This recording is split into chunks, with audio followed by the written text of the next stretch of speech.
Welcome to తాతయ్య గారు చెప్పే కథలు. ఈరోజు మనం చెప్పుకొని పోయే కథ నారదుని యొక్క గర్వభంగము. ఒకానొక నాడు శ్రీ మహావిష్ణువు వద్దకు నారద మహర్షి వెళ్ళాడు వైకుంఠంలోకి. వైకుంఠం అంటే తెలుసు కదా, శ్రీ మహావిష్ణువు యొక్క స్థానం. ఆ నారద మహర్షి, స్వామి, మేము నిరంతరము నేను జపం చేస్తున్నవాడిని, మీరు నారదగానలోల అనే బిరుదును కూడా పొందారు, కానీ నాకు ఒక చిన్న సందేహం మాత్రం ఉన్నది, అది తీర్చవలసిందిగా మరీ కోరుతున్నాను స్వామి అన్నాడు. అనేసరికి శ్రీ మహావిష్ణువు చిరునవ్వు నవ్వాడు. ఆహా, నారదునికి ఏదో ఒకటి ఆలోచన వచ్చింది, అది నివృత్తి చేయాలి అనేసి. నారదా, ఏమిటి నీ అనుమానం ఏమిటో చెప్పు, మొహమాట పడకుండా చెప్పు అంటే, స్వామి, నిరంతరం మీ నామం జపిస్తున్న వాడిని, నేను మహాభక్తునే కదా, నాకన్నా భక్తి గలవాడు ఎవడైనా ఉన్నారా స్వామి, ఉంటే నాకు కొంచెం చెప్పరా అన్నాడు. అనగానే శ్రీ మహావిష్ణువు ముందే నవ్వాడు కదా, చిరునవ్వు. ఇంక లేదు, మరి నారదునికి వెంటనే ఈ అనుమానాన్ని తొలగించాలి. నారదా, అటుపక్క భూలోకంలో చూడు ఒకసారి, అక్కడ ఎవరున్నారా, కనిపిస్తున్నారా అంటే, కనిపిస్తున్నారు స్వామి, ఒక రైతు కనిపిస్తున్నాడు స్వామి, ఏమీ తెలియని ఒక రైతు కనిపిస్తున్నాడు అన్నాడు. సరే నారదా, అతని సంగతి తర్వాత చూద్దాం, నువ్వు మాత్రం నేను ఒక చిన్న పని చెప్తాను, ఆ పని నువ్వు చేస్తే చాలు, నువ్వు మహాభక్తులు అయిపోయినట్టే అంటాడు. అంటే ఏమిటి స్వామి ఆ మాట అన్నాడు. అనగానే, ఒక పాత్ర నిండా నూనె పోసి దీపం వెలిగించారు చూడు నా గుడి ముందర ఒకడు, ఆ దీపాన్ని నువ్వు నా గుడి చుట్టూ ప్రదక్షిణ చెయ్యాలి, నూనె మాత్రం కిందని పడకూడదు నారద మహర్షి, అది మాత్రం చూసుకో అన్నాడు. అనగానే నారదుడికి, ఓ ఇదంత పని, గుడి చుట్టూ ముమ్మారే కదా ప్రదక్షిణం, అవరేలుగా 3 లోకాలు తిరిగిన నాకు ఆ మాత్రం చేయలేనా, ఇంత మాటికే చెప్పాలా మహానుభావ అని వెంటనే భూలోకానికి వచ్చి ఆ నూనె పాత్ర తీసుకొని తల మీద పెట్టుకొని జాగ్రత్తగా వెళ్ళసాగాడు.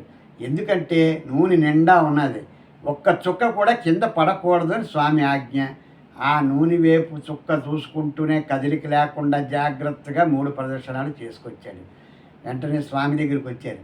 స్వామి, 3 ప్రదర్శనలు చేశాను, మీ ఆజ్ఞను శిరసావహించాను కదా అంటే, నిజమే నారదా, కానీ ఈ 3 ప్రదక్షిణాల్లోని నా నామాన్ని నువ్వు ఎన్నిసార్లు ఉచ్చరించావు, ఎన్నిసార్లు జపించావు, ఒక్కసారి నాకు చెప్పవా అన్నాడు. అంటే అదేమిటి స్వామి, నూనెలోని పాత్ర ఒలకకూడదు, పాత్రలో ఉన్న నూనె ఒలకకూడదు, నాకు ఇంతలాగా ఆజ్ఞాపించి ఒక్క చుక్క కూడా భూమిపై పడకూడదు అన్నారు కాబట్టి ఆ నూనె వైపునే చూసుకుంటూ జాగ్రత్తగా పాత్రను అలాగ పట్టుకోనే 3 ప్రదక్షిణాలు చేశాను కదా స్వామి అంటే, అదే నారదా, నువ్వు అక్కడ నా నామాన్ని ఒక్కసారి కూడా జపించలేదు కదా అన్నాడు.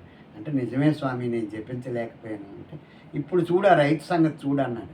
వెంటనే ఆ రైతు సంగతి చూద్దామైతే అనేసి చూస్తుండేసరికి ఆ రైతు లేస్తూనే, నారాయణ, నారు పోయించేవాడివి నీవే, నీరు పోస్తావని ఎదురు చూస్తున్నాను, నీరు పోసేవాడివి నీవే, ఇంకేమిటి చేస్తావో గట్టు దగ్గరికి వెళ్తున్నాను, సరే చూడు అని అనుకొని వెంటనే పారా పొలుగు తీసుకొని వెళ్ళిపోయాడు పొలంలోకి. వెళ్ళిపోయి ఈలోగా నీరు వస్తున్నది, నీరు పడింది, అలాగ కాలువల్లోంచి నీరుని తీసుకొచ్చి ఆ నారుకంతా నింపి ఆ పొలాన్ని అంతటిని సర్దుకున్నాడు. మరి అక్కడ నారాయణని జపించేలేదు. మళ్ళీ ఇంటికి వచ్చేసాడు. నారాయణ, నారు పోసావు నువ్వే, నీరు పోయించావు, సరే పంటలు బాగా పండించి 10 మందికి ఇంత అన్నం పెట్టే భాగ్యాన్ని కలిగించు, నీ ఇష్టమే, ప్రతి అన్నము నువ్వే కదా, పరబ్రహ్మ స్వరూపానివి నారాయణ అనుకొని పడుకుని పోయాడు. మళ్ళీ ఉదయం లేచి ఇదే పని అతను నారాయణ.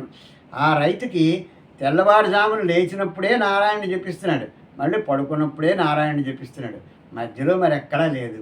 చూసావా నారదా, ఆ రైతు తన స్వలాభానికి ఏమీ ఆలోచించుకోలేదు. 10 మందిలోని కూడా నువ్వు ఉన్నావు, పరమాత్మవై. ఆ పరమాత్మగా ఉండాలంటే ఈ ఆహారం ఉండాలి, ఈ ఆహారం అంటే నువ్వే కదా, అన్నీ నువ్వే అని నన్నే అన్నీ చేసేసాడు. నువ్వు కనీసం, అయ్యో స్వామి, ఈ నూనె నువ్వు ఒక్క చుక్క పడకుండా కిందని పడకూడదని చెప్పావు కదా, కనీసం అంతా నడిపించే భారం నువ్వే అని నా మీద భారం వేయిస్తే ఎంత బాగుండేది, కనీసం నన్ను తలచలేదు.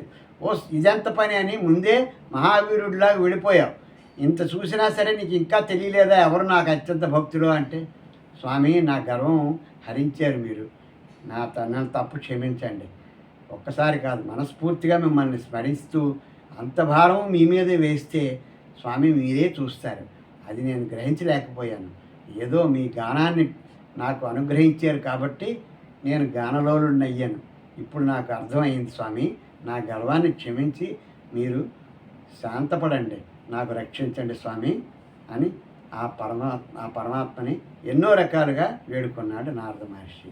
చూసారా, అందుకే భగవంతుణ్ణి స్మరించాలి. స్మరించే స్మరణాన్ముక్తి అని కలియుగంలో చెప్పారు. ఆ కలియుగ స్మరణే మనం ఎంతో ముక్తిని ప్రసాదిస్తుంది. హరే రామ హరే కృష్ణ కృష్ణ కృష్ణ హరే హరే, హరే రామ హరే కృష్ణ అని జపించినంత మాత్రాన ఆ భగవంతుడు మనకి ఎల్లప్పుడూ సహాయం చేస్తూనే ఉంటాడు. ఇదంతా నడిపించేది నువ్వే, నడిచేది నువ్వే అనే భావంతో మనమందరం ఉండాలి. పిల్లలు, మీకు అర్థమైందా? మనం గర్వం ఎప్పుడూ మనసులో పెట్టుకోకూడదు. ఇది నారదుని వృత్తాంతం. భగవన్నామస్మరణ చేస్తూ మన కర్తవ్య పాలన మనం చేసుకోవాలి. ఈ కథ మీకు నచ్చినట్లయితే ఈ ఛానల్ని లైక్ చేయండి, షేర్ చేయండి, సబ్స్క్రైబ్ చేయండి.